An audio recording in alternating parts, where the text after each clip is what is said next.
기적의 새로운 아침입니다. 우리 아침 예배로 하나님 앞에 함께 나가겠습니다. 오늘은 우리가 에베소서 1장 우리 3절에서 14절까지의 말씀을 묵상하면서 이 아침 하나님의 구원의 은혜를 경험하는 축복이 있기를 바랍니다. 저는 제 인생 거의 대부분의 시간을 교회를 다녔습니다. 교회, 어떤 사람들은 집교자에 모일회자 써서 집에서 모인다 이런 얘기를 하기도 하고요. 또 우리가 신학적인 서술로는 에클레시아라고 하기도 하죠.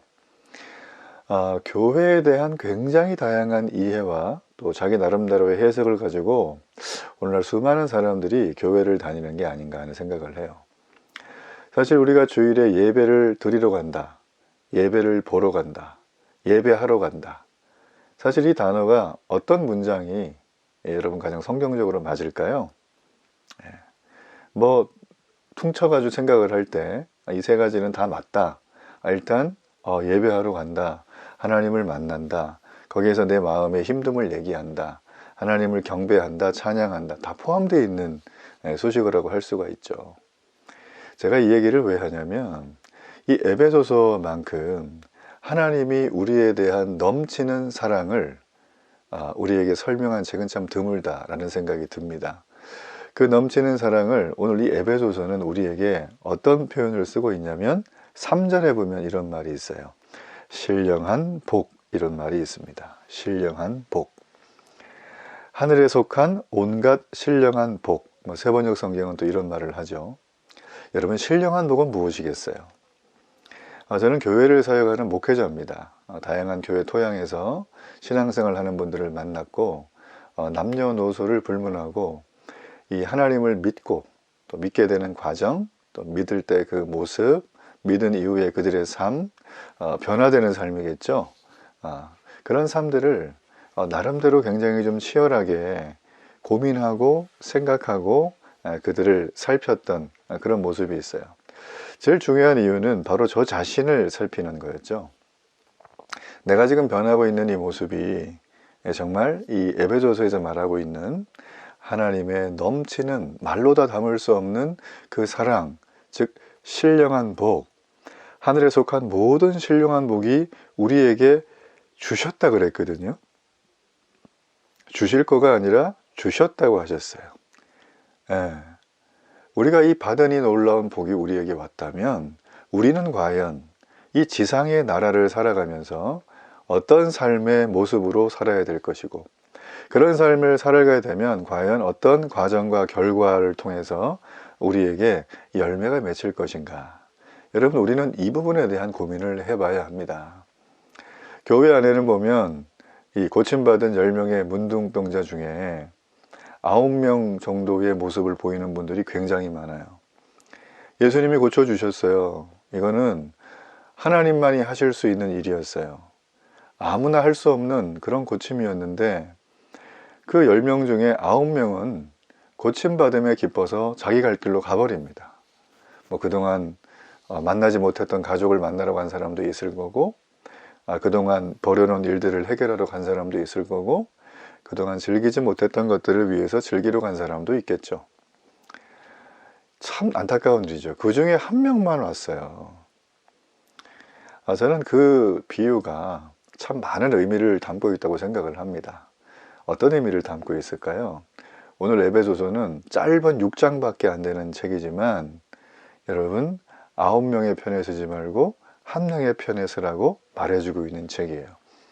왜 1명의 편에 서야 될 것인가? 그것은 바로 하나님이 우리에게 절반만 복을 주신 게 아니라 오늘 하늘에 속한 모든 신령한 복을 우리에게 주셨다라는 말씀을 하시기 때문이에요. 오늘 여러분, 그런 의미에서 우리는 이 신령한 복에 대한 탐구가 좀 집중적으로 필요할 것으로 보입니다. 자, 여러분, 먼저 우리가 이 말씀을 좀 자세히 좀 봐야 되는데요. 자, 우리가 보시면 3절에 보면 먼저 찬송을 하죠. 찬송을 합니다. 은혜와 평강을 기원했던 우리 바울은 찬송을 하면서 하나님과 우리 주 예수 그리스도 그 아버지의 이름을 높입니다. 하나님의 이름을. 그러면서 그리스도 안에 있을 때 그 안에 들어간 사람, 그 안에 속한 사람은 어떤 일이 벌어지는가에 대해서 단적으로 얘기를 합니다. 바로 하늘에 속한 모든 신령한 복을 주신다는 거예요. 여러분, 하늘에 속한 모든 신령한 복은 과연 무엇일까요? 예, 그리스도 안에서 주시는 것입니다. 그렇죠? 그리고 하나님이 이거를 예정하셨다 그랬어요. 이것도 언제요? 세상이 만들어지기도 전에. 여기서 세상은 우리가 보고 있는 이런 세상뿐만 아니라 하나님이 이 모든 걸 피조하시기도 전에 우주를 포함한 그 세상을 말하죠. 그 예정하셔서 우리를 어떻게 하셨대요? 선택을 하셨대요. 네. 자, 여기서 여러분 예정에 대한 얘기가 나옵니다. 제가 이 얘기는 조금 더 지나서 이 에베소서에 계속 흐르고 있는 내용이기 때문에 한 번 더 얘기를 합니다. 여러분이 예정에 대한 얘기가 나오고 그 예정하시고 우리를 선택하셨다. 그리고 우리들에게 주셨다라는 거예요. 그 목적이 뭘까요? 예, 그 앞에 거룩하고 흠이 없게 하시려고. 그게 바로 4절의 말씀이죠. 그 사랑 안에 거하는 우리가 거룩하고 흠이 없게 하려고. 그렇다면 거룩하지 않고 불의하고 우리에게 흠이 많으면 그분의 사랑 안에 들어갈 수가 없죠. 없죠, 그죠? 그러니까 그분의 사랑 안에 들어가는 조건은 뭔가요? 예, 거룩하고 흠이 없게 하시려고. 근데 이거를 어떻게 하셨대요? 이미 창세전에 모든 것이 만들어지기 전에 하나님이 우리를 택하셔서 이미 선택하셔서 우리에게 주어진 거라고 하는 것입니다. 아니 그럼 목사님, 우리는 내가 어느 순간 철들어가지고 아니면 힘든 상황이 와서 아니면 나도 모르게 삶의 무의미함 때문에 허무함 때문에 외로워서 견디다 못해서 제 발로 찾아와서 믿었는데 우리는 그럼 뭐예요? 이제 그런 게 이제 충돌을 하게 되어지거든요. 예. 여러분, 그런 얘기를 할 수 있어요. 여러분, 그렇지만 제가 종종 드는 비유 중에 하나가 무엇이냐면, 회개는 어떻게 해야 될 것인가, 회개는 무엇을 회개해야 될 것인가, 이런 얘기를 많이 해요. 그런 얘기를 들으면 참 저는 기뻐요. 왜냐하면 하나님 앞에 거룩하고 흠이 없게 살고 싶어서 저렇게 말씀하시는 거거든요. 하나님과 더 친밀한 관계를 유지하기 위해서. 그래서 막 있는 것 뭐 없는 거 다 말해가지고 그냥 막 다 회개를 합니다. 근데 여러분, 그렇고 나면 그 다음날 아우 자유하다 이런 마음이 얼마나 유지가 되세요? 그렇게 오래 안 갈걸요, 여러분. 인생 살아보시면. 그쵸? 그게 왜 오래 안 간지는 크게 설명하지 않아도 본인들이 다 알아요. 자, 그럼 회개가 필요 없는가? 아니, 필요한 거예요. 왜 필요할까요? 우리는 불의하고 흠이 많은 존재, 한마디로 죄인이죠. 죄인의 특성은 도덕과 윤리적인 죄를 짓는 게 아니라, 제가 종종 말했지만 모든 걸 다 자기가 중심이라고 생각하는 거예요. 예. 행복하려고 결혼한대요. 이 사람이 조건이 이렇게 좋아가지고 나는 결혼한대. 근데 여러분, 그 조건은 반드시 배신한다는 걸 머리에서 발끝까지 기억하시길 바랍니다. 외모가 탁월해서 결혼하면 나이가 들면 어떻게 되죠? 그 외모는 사라져요. 마치 신기루와 같아요. 그분이 가지고 있는 스펙, 그분의 재력, 그분의 명예, 그분의 힘, 그 시간 지나면 남아있나요? 네, 남아있으면 참 다행인데 거의 안 남아있을 거예요. 우리는 결혼할 때 그래서 결혼하는데 성경은 우리에게 말해요. 그럼에도 불구하고 나는 결혼하겠다. 여러분, 이 얘기는 한마디로 말하면 우리가 회개했기 때문에 하나님 앞에 거룩을 덧입고 흠이 없어져서 그분의 자녀가 되었다. 그게 아니라 우리가 그분의 사랑 안에 잠기니까 비로소 내가 죄인임이 보인 거죠. 그래서 우리는 비로소 그때부터 회개를 하게 되는 거예요. 그 사랑이 너무 감격스럽고, 그 사랑 안에 있으니까 정말 평화를 외치고 자유를 외치고 해방을 외치고, 그동안 세상의 노예 같은 삶을 살아가며 세상이 던지는 얄팍한 떡밥에 날마다 이 떡밥을 끼고 이 바늘이 내려올 때마다 덥석덥석 물었던, 그래서 온몸에 상처투성이었던 내가 이제 정신이 반짝 드는 거예요. 예. 그래서 세상에 떡밥이 올 때마다 우리는 어떻게 해요? 예, 회개하는 거예요. 회개하는 거예요. 그래서 주님이 4절에서 그러신 거예요. 신령한 복을 너희들에게 다 줬어. 이미 더 달라고 하지 마. 다 줬대요. 그러면서 하는 얘기가 거룩하고 흠이 없게 하시려고 줬다는 거예요. 예, 우리가 이뻐서 줬다 그게 아니라 거룩하고 흠이 없어야지만 하나님 앞에 설 수가 있어요. 우리가 그죠? 예수님이 십자가에서 돌아가셨던 것을 잘 생각을 해보세요. 굳이 죽으셔야 했는가? 여러분, 이걸로 자유주의 신학자들은 딴지 많이 겁니다. 안 죽었을 건데 죽은 척 했을지도 몰라, 임사체험 아니었을까, 막 이런 얘기를 막 해요. 말도 안 되는. 성경을 읽어보면 죽은 시간, 죽은 그 시간에 목격한 사람들의 증언과 내용, 슬픔, 그리고 살아났을 때 백부장이 옆에서, 그 예수도 안 믿는 사람이 있잖아요. 넌꾸리찬. 이 굉장히 세속적인 이 백부장이 그걸 보고 야사에 의하면 이분이 회심했을 것이다, 이런 얘기를 한다는 거죠. 그러니까 여러분, 좀 뭐 슬쩍 알아가지고 하는 분들 얘기는 귀담아 들을 필요 없고요. 좀 많이 공부했는데 하는 얘기가 날마다 야, 이거 뭐 좀 이상한 거 아니냐. 물론 의문은 가질 수 있지만 의문에 대한 근거 없이 추측을 남발하는 것들은 여러분 굳이 귀를 기울이지 마세요. 이 한정되어 있는 인간의 유한한 시간에서 그런 좀 복잡 다단하고 어찌 보면 좀 쓰레기 같은 것들을 들여다보는 것보다 여러분, 발광체이신 하나님을 바라보시길 바랍니다. 우리는 빛을 만들 수 없어요. 예? 전구가 있고 전기가 들어오면 나오지만 전기 끝나잖아요. 그러면 안 들어오는 거죠. 근데 주님은 전기가 필요 없어요. 그래서 그분은 우리에게 은혜의 해를 비춰주는 분이라고 성경을 말합니다. 그래서 바울이 얘기하죠. 6절에서 뭐라고 합니까? 이는 그가 사랑하시는 자 안에서 우리에게 거저 주시는 바 그 은혜의 영광을 찬송하게 하려는 것이라. 이건 놀랍습니다. 그죠? 네, 그 은혜의 영광 찬송하게 하려는 것이라. 그러니까 지금까지 이 모든 되어진 일들은 성부 하나님이 우리를 선택하고 우리를 예정하셨다. 여러분, 그 부분에 대해서 우리가 지금까지 살폈던 부분이라는 거예요.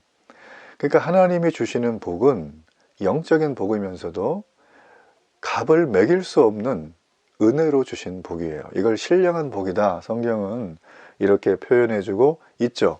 이 복은 영원히 신령한 복이다. 세상에서 절대 맛볼 수 없는 복이라는 거예요. 여러분, 그렇기 때문에 우리는 이 세상과 비교를 했을 때 뭔가 이렇게 부족한 것들이 보이실 거예요. 여러분, 그럼에도 그걸 불평하고 원망하면서 인생을 낭비해서는 안 됩니다. 내가 지금 살아가는 이 모든 삶이 하나님이 주신 신령한 복을 가진 자라는 것을 가지고 기준을 다시 세팅하면 내가 속한 곳에서 정말 우울해하고 넉망하고 절망하지 않아요. 최선을 다하는 삶을 살아가게 될 거예요. 그러면서도 자족하고, 그러면서도 주신 것에 감사하고, 그러면서 우리는 성장해 나가는 것입니다. 여러분, 이런 복된 비밀의 세계를 꼭 경험하시길 주의 이름으로 축복합니다. 자, 우리가 하나 더 살펴야 될 부분이 있습니다. 자, 그렇다면 우리는 좀 구체적으로 그리스도 안에서 어떤 일이 있었게 되었는가 라는 그런 부분입니다. 네. 우리는 아버지 하나님의 예정을 더불어서 그 예정을 실행하신 분이 계세요. 그분이 누구냐면 바로 예수 그리스도십니다. 메시아죠, 메시아. 자, 오늘 7절을 한번 읽어볼까요? 자, 7절. 자, 함께 읽습니다. 우리는 그리스도 안에서 그의 은혜의 풍성함을 따라 그의 피로 말미암아 속량 곧 제사함을 받았느니라 그랬어요. 네. 이게 크게 설명이 필요 없죠? 네. 그의 피는 바로 예수 그리스도의 피고요. 구속은 풀어놨잖아요. 그죠? 죄의 용서를 받게 한 걸 구속이라고 하는 거예요. 아니, 이거 잡아놓는 거 아니에요? 그거 아닙니다. 네. 그의 피로 말미암아 속량을 받았다. 개역개정 성경에 그렇게 되어 있지만 새 번역은 구속이라는 말을 씁니다. 속량, 구속, 저는 둘 다 이 약간 되게 좋은 말이라고 생각하는데, 한마디로 말하면 죄 사함을 어떻게 해요? 내가 아무것도 하지 않았는데 예수님이 자신의 피를 쏟으며 대신해 주셨다. 그래서 우리가 어떻게 돼요? 그분 앞에서, 하나님 아버지 앞에서 거룩하고 흠이 없게 만들어주시는 작업을 누가 하셨을까요? 바로 그리스도의 구속의 일이라는 것입니다. 속량의 일. 여러분, 성자 예수님이 이 땅에 오신 핵심적인 사역은 바로 이겁니다. 우리는 그냥 두면 하도 자동적으로 지옥 갈 사람들, 하나님과 더 이상 관계를 형성할 수 없는, 기회조차 없는 사람들이었어요. 그런데 주님이 그분의 피로 이 땅에 오셔서 내가 하나님의 유일한 계획이라고, 그 계획은 이미 만세 전부터 얘기를 했고 계속 구약의 이스라엘 백성들에게 그들을 대표자로 세워서 대표성의 원리죠. 온 열방 속에 그들이 하나님을 믿는 모습을 보여주게 하기 위해서 하나님은 끊임없이 이스라엘에게 찾아갔지만 그들은 거부하고, 그리고 왕을 세워달라고 그러고, 왕 세워줬더니 지네끼리 다 갈라지고 끝까지 배반하고, 그죠? 선지자들을 보내죠. 하나님의 회개의 메시지, 심판의 메시지, 은혜와 구원의 메시지를 전하는 선지자들을 죽이고 가두고 거짓말장이라고 모함하고 그들에게 아주 린치를 가하는, 하여튼 그런 여러분 기록이 구약의 이스라엘의 모습입니다. 사실은 그 모습은 우리의 모습이기도 해요. 여러분 중에 이 메시지를, 이 아침 예배를 듣는 분 중에 내가 아직도 교회를 문화적으로만 다니는 분들, 나는 태생적으로 교회를 다녔어, 나는 다 알아, 이런 분들이 계시다면 예수님이 여러분에게 어떤 일을 하셨는가를 이 아침에 생각을 좀 깊게 하시면 좋겠어요. 왜 하나님의 유일한 계획이 오직 예수님밖에 없었을까? 창조주이신데 그분의 유일한 계획이 옵션이 많으면 좋지 않았을까요? 근데 예수님만이 하나님의 유일한 계획이라고 그 예수님이 직접 이 땅에 오셔서 말씀해 주셨어요. 그리스도 안에서 때가 찬 경륜을 위하여 이미 예정하셨다고 구절은 이렇게 말을 하고 있는 거예요. 그 때가 찬 거죠, 그분이 오신 거는. 그리고 5절에도 그 기쁘신 뜻대로 우리를 예정하사 예수 그리스도로 말미암아 우리가 읽었던 속량 곧 죄사함이 하나님의 풍성한 은혜에 따른 것이라고 얘기를 합니다. 그래서 우리는 그의 기뻐하심을 따라, 아버지 하나님의 기뻐하심을 따라 이 모든 일이 그의 뜻의 결정대로 일하시는 아버지 하나님의 계획을 따라 우리에게 어떤 일이 벌어졌을까요? 거룩하고 흠이 없게 되는 놀라운 생명의 재탄생이 이루어진 거예요. 여러분, 이런 걸 인간이 결코 생각해낼 수 있겠습니까? 인간의 머리로 쥐어짜가지고 소위 말하면 우리가 지옥을 가는 존재가 천국으로 돌아갈 수 있는 존재가 된다. 이 가능할까요? 이런 게? 신이 돌아가셔야 되는데 신은 원래 죽지 않는 거잖아요. 영생불사. 뭐 사실 그런 단어 자체가 쓰기가 참 난감한 상태인 거죠. 근데 그분이 인간의 몸을 입고 오셨어요. 그 얘기는 이미 육체에 갇히면서 인간의 한계를 경험하시는 거죠. 그러면서 우리의 눈물과 우리의 고통과 우리의 기쁨과 탄식을 다 아신다는 거예요. 그러니까 신이 인간과 동일하게 낮은 자원에 오셔서 어째요? 우리의 모든 걸 아시고 우리의 그 정말 이 세상의 노예처럼 살아가는, 그죠? 죄의 엄청난 파괴력과 이 경향성에 끌려서 자기도 모르게 늘 질질 끌려가는 그런 우리를 향하여 눈물을 흘리시고 그 예수님께서 십자가를 지신 거예요. 어떻게요? 이게 하나님의 유일한 계획이었던 거예요. 우리를 건지기 위한 하나님의 계획이다. 여러분, 그러므로 이 예수 그리스도의 구속의 일, 이 속량의 일은 인간의 의로움, 인간의 공로 조금도 들어간 게 없어요. 단 0.0001%도. 오직 하나님의 풍성한 은혜를 따라 성취가 되었다. 그러니까 우리의 출발점은 바로 이게 돼야 되는 거예요. 이게. 오늘날 많은 사람들이 구원은 믿음으로 받는다, 즉 은혜파들이 있어요. 아니다, 구원은 은혜도 작동하고 나도 좀 보태는 행위도 필요하다, 이런 얘기를 하는 분들이 있어요. 여러분, 이거 캐캐 묵은 논쟁입니다. 네.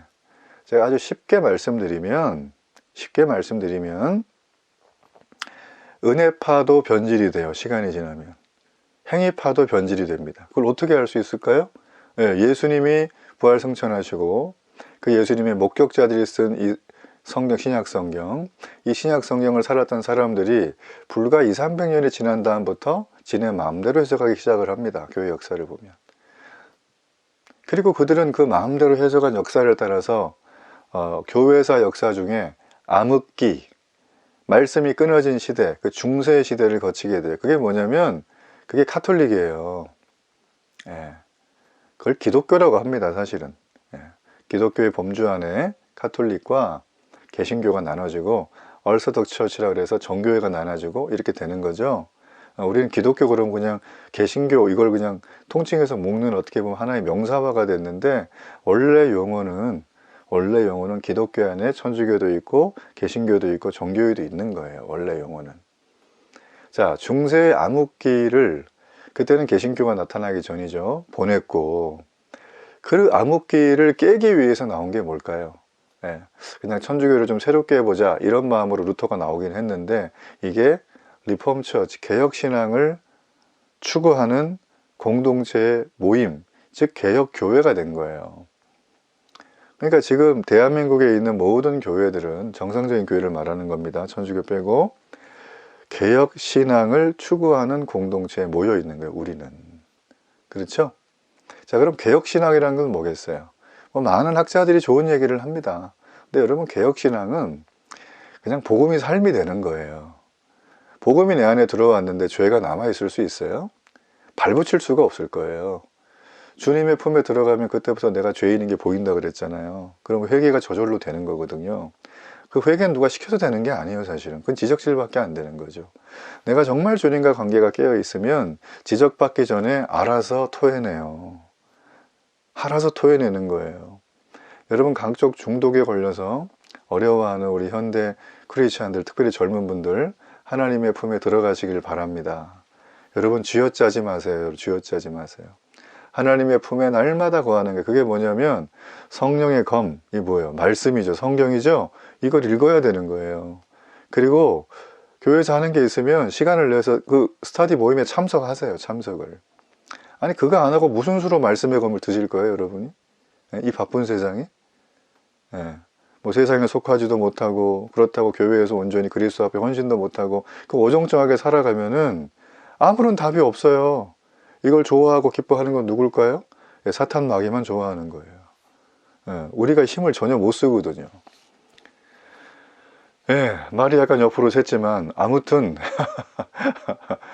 하나님의 이 속량, 이 구원의 구속은 인간의 의나 공로는 전혀 없다. 오직 뭐가 있어요? 하나님의 유일한 계획인 그리스도 예수께서 이 땅에 오셔서 그걸 실행하신 거예요. 실행. 여러분, 그렇기 때문에 우리에게 하나님을 알 수 있는 기회가 주어진 거지, 이런 일이 없었다면 우리는 이미 끝난 겁니다. 세상의 종말이 아직 오지 않았으니까 안 끝났다? 아니요. 그건 우리가 보는 평면적이고 2차원적인 시각이고요. 4차원의 영적 세계는 달라요. 하나님의 존재에 대해서 세상 모든 피조 만물에서 로마서에 보면 알만한 것들을 줬다고 했는데, 우리가 그게 완전 꺼져버려 있으면 스위치가, 어떻게 우리가 하나님을 알겠습니까? 여러분, 그러기 때문에 복음이라고 하는 이 단어는 결코 인간이 알아낼 수 없는 차원이 다른 주제예요. 차원이 다른 주제. 복음을 진짜 받아들인 사람들은 삶이 다릅니다. 누누이 말하지만 신학자들의 탁상공론으로 행위냐 은혜냐 뭐 진리파냐 뭐 행위파냐 맨날 이거 가지고 싸우는데, 여러분, 그분들의 삶 속에 복음이 삶이 되는 열매를 얼마나 맺었나 한번 보세요. 그분들이 책을 팔려고 그걸 하는지, 패밀리 만들려고 하는지, 세력을 키우려고 하는지, 그런 의도를 좀 봐야 되는 거예요. 말은 그렇듯할 거예요, 전부 다. 왜냐하면 성경에 이것을 조금씩은 얘기하기 때문이에요. 그러나 여러분, 성경 전체를 맥을 잡고 가는 건 뭡니까? 하나님의 유일한 계획이 그리스도 예수 메시아인 거예요. 그분이 때가 차니까 이 땅에 오신 거예요. 여러분, 이 사실을 믿음으로 받아들인 은혜가 있기를 간절히 바랍니다. 여러분, 그러면서 정말 중요한 얘기가 나와요. 자, 우리 9절과 10절인데 우리 한번 이 말씀 한번 읽어봅니다. 그 뜻의 비밀을 우리에게 알리신 것이요 그의 기뻐하심을 따라 그리스도 안에서 때가 찬 경륜을 위하여 예정하셨다. 근데 이게 뭐래요? 10절이죠. 하늘에 있는 것이나 땅에 있는 것이 다 그리스도 안에서 통일되게 하려 하심이라. 우리 세번역 성경에 보면 좀 더 쉽게 나왔어요. 하나님의 계획은 때가 차면 하늘과 땅에 있는 모든 것을 그리스도 안에서 그분을 머리로 하여 통일시키는 거래요. 얼마나 명쾌합니까, 여러분, 그죠? 정말 명쾌한 거죠. 그리스도 안에서 이 모든 것을 누가 머리가 되신대요? 예수님이 머리가 되셔서 통일하게 하신다. 즉, 그리스도의 사역에 일하시면 엄청난 큰 비밀이 있다는 거예요. 주님이 이 땅에 오셔서 대신 우리의 속죄의 제물이 되시고, 하나님과 우리 사이에 있는 죄의 모든 담을 허물어 버리셨죠? 그리고 하늘에 있는 것이나 땅에 있는 것이나 피조세계 전체를 끊어져 있던 관계, 누구와? 하나님과 이걸 다시 연결시키고 전 우주적으로 통일을 이루신다. 즉 모든 창조세계가 그리스도 안에서 재통합이 되고 첫 번째 창조를 능가하는 최상의 상태로 회복되는 것입니다. 그게 누구예요? 우리들이에요. 자, 그럼 이렇게 하신 목적이 뭘까요? 그 12절이에요. 12절 한번 읽어봅니다. 이는 우리가 그리스도 안에서 전부터 바라던 그의 영광의 찬송이 되게 하려 하심이라. 그분의 영광의 찬송이 되게 하는 게 이 목적입니다. 이 모든 것에. 여기에는 다 들어가요. 하나님이 우리를 사랑하셔서 구원하시는 거야. 하나님이 우리를 다시 한번 기회를 주기 위한 긍휼한 마음이셔. 이 다 들어가는 거예요. 이 안에는 사실은. 그분의 영광의 찬송이 되게 하려는 것이라. 여러분, 그러므로 성부 하나님이 계획을 하셨고요. 성자 예수님이 실행을 하셨어요. 그죠? 그렇다면 우리는 이 땅에 살아가며 여기에 대해서 굉장히 안심을 하고 평안을 누려야 되는데 우리는 육체를 입고 이 땅에서 죄와 비벼가면서 살아야 되는 사람들이다 보니까 어떻죠? 마음에 불안함이 있고 두려움이 있어요. 이게 맞는 건가? 주님도 그걸 아세요. 그래서 우리에게 놀라운 확실한 장치를 허락해 주셨어요. 자, 그게 뭐냐면 바로 13절과 14절이에요. 그 안에서 너희도 진리의 말씀 곧 너희의 구원의 복음을 듣고 그 안에서 또한 믿어 약속의 성령으로 인치심을 받았다. 이렇게 돼 있죠. 인치심을 받았다. 여러분, 여기 보면 성령님이 이 땅에 오셔서 우리에게 하시는 일이 있습니다. 그게 뭐냐면 인치심이다. 인치심은 뭐 다른 말로 하면 도장을 날인했다 라는 거죠. 도장을 날인했다. 즉 보증의 역할을 해준다는 거죠. 그러면서 여러분 14절에 보세요. 이는 우리의 기업의 보증이 되사. 그런 말이 나오죠. 그리고 그 얻으신 것을 속량하시고 영광의 찬송을 하게 하려 하심이라. 이 보증이라는 말은 우리 다른 번역 성경에 보면 상속의 담보라고 돼 있어요. 상속의 담보다. 언제까지? 우리가 완전히 구원받을 때까지. 우리는 하나님의 소유가 된 상태로. 예. 그러니까 여러분, 성령이 오셔서 우리에게 담보가 되신다는 거예요. 이게 보증이란 말이 사실 더 정확하게 보는 겁니다. 이 보증으로 번역되어 있는 이 단어는 그 정말 아주 이런 뜻이 있어요. 뭐 서약, 약혼 반지 이런 뜻이 있습니다. 이거는 절대 깰 수 없는 거죠. 그러니까 성령 하나님이 성도들 안에서 함께 하신다. 성령님이 우리 안에 오셔서 우리와 날마다 동행하시고 함께 하신다. 여러분, 이 사실은 구원의 완성 그리고 이 땅에서의 풍성한 삶에 대한 하나님의 보증이에요. 이게 어떤 분들은 회개하고 내가 회심하고 거기까지 했으면 이제부터 성령님이 내게 오도록 초청해야 된다고 하는 그런 얘기하는 분들도 계세요. 전 거기에 동의하지 않습니다. 회심 따로 하고 성령이 오는 거 따로 해요? 예. 물론 성경에 보면 어떤 단어 구절들을 해석을 할 때 그런 유로 볼 수도 있겠지만 성경의 대부분의 구절들이 성경이 말하는 그 모든 지점들이 내가 예수 그리스도를 믿음으로 복음을 듣고 받아들이면, 그죠? 여기도 보면 복음을 듣고 받아들인다 그랬죠? 받아들이면 내 안에 누가 오세요? 하나님이 오세요. 성령 하나님. 삼위일체 하나님이 온전하게 우리에게 전인격을 접수하시고 우리의 삶을 이끌어 가시는 거예요. 놀라운 거죠, 그죠? 이렇게 놀라운 복을 주신 그 목적이 금방 읽으셨지만 뭐라고요? 그분의 영광을 찬송하게 하려는 것이다. 여러분, 그렇기 때문에 성도로서 이 땅에 크리스찬으로 살아가는 사람들은 우리의 삶의 형편, 우리의 여러 가지 부족함들, 죄악 이런 것 때문에 힘들어하는 게 아니라 언제나 하나님이 기뻐하게 여기시는 그 삶을 살아가야 되는 것입니다. 이게 뭐냐면 바로 복음에 합당한 삶이에요. 구원을 온전하게 이루시는 그 하나님 앞에 한없는 영광과 찬송을 올려드리는 삶이 우리의 삶 속에 아주 능수능란하게 루틴하게 배어 있어야 돼요. 감사와 찬송이 깊이 배어드는 삶이 돼야 됩니다. 그래서 우리는 변함없는 믿음을 가지고 세상이 따라올 수 없는 거룩한 도덕과 윤리의 행실을 가지고 착한 믿음의 삶을 가지고 우리가 선한 일을 하라고 그러죠. 그러면서 세상에 부끄러움이 없는 하나님 앞에 영광을 돌리는 삶. 여러분 그 출발이 뭐겠습니까? 하나님 앞에 진실한 예배를 드리는 거예요. 그리고 말씀의 검을 들고 세상을 향하여서 방어만 하지 말고 공격해서 이겨야 되는 거죠. 여러분 그 부분에 대해서 오늘 이 에베소서는 전체의 내용을 요약해 가면서 우리에게 말을 해주고 있습니다. 여러분 구원을 받으셨나요? 내가 구원 받았는지 안 받았는지 헷갈리나요? 나는 세례는 받았으니까 구원 받았다고 여러분 여기시나요? 근데 여러분의 삶 속에 이 복음이 여러분의 선택과 삶 속에 얼마나 작동하시나요? 그걸 점검해 보시길 바랍니다. 구원의 은혜를 기억하고 구원의 은혜를 감사하고 구원의 은혜에 감격이 된다면 우리는 하나님을 위해서 무슨 일이든지 할 수가 있습니다. 작은 것이라도 할 수 있고 큰 것이라도 할 수 있는 존재가 되어져 있는 거예요. 여러분 그렇다고 해서 그죠? 여러분 집문서 갖다 바쳐라, 뭐 24시간 교회에서만 살아라, 이런 건 이단들이나 하는 소리입니다.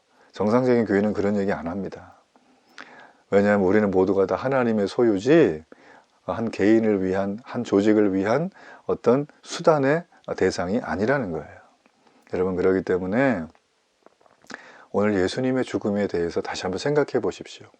상상하기 힘든 대가를 지불하신 게 그 죽음이라는 수단, 그리고 그게 하나님의 유일한 계획, 우리는 그를 통하여 하나님의 자녀로 그 소유가 되는 축복을 누리고 있다는 거죠. 우리는 이제부터 영원히 누려야 될 곡에 눈뜬 사람이에요. 이러면 멈출 수 없어요, 찬양이. 전 여러분의 삶이 그런 놀라운 설하심과 은혜가 넘치는 은혜가 있기를 간절히 바랍니다. 우리 결단의 기도를 하나님 앞에 드리겠습니다. 바울은 로마 감옥에 갇혔지만 그곳에서 에베소를 향한 이 사랑의 편지, 기쁨이 가득 담아 쓰는 것을 봅니다. 왜냐하면 그는 그리스도 안에서 신령한 하늘의 복을 받은 존재이기 때문입니다. 그에게 피어져 나오는 멈출 수 없는 찬양, 그 모든 것이 그리스도로 인하여 이루어졌다고 하는 놀라운 구속 속량의 은혜와 감격, 이 모든 게 하나님의 계획과 하나님의 예정하심이라고 하는 놀라운 믿음의 고백, 우리도 그 고백이 내 삶의 중심에 오는 축복의 하루가 되게 하여 주옵소서. 예수님의 이름으로 기도합니다. 아멘.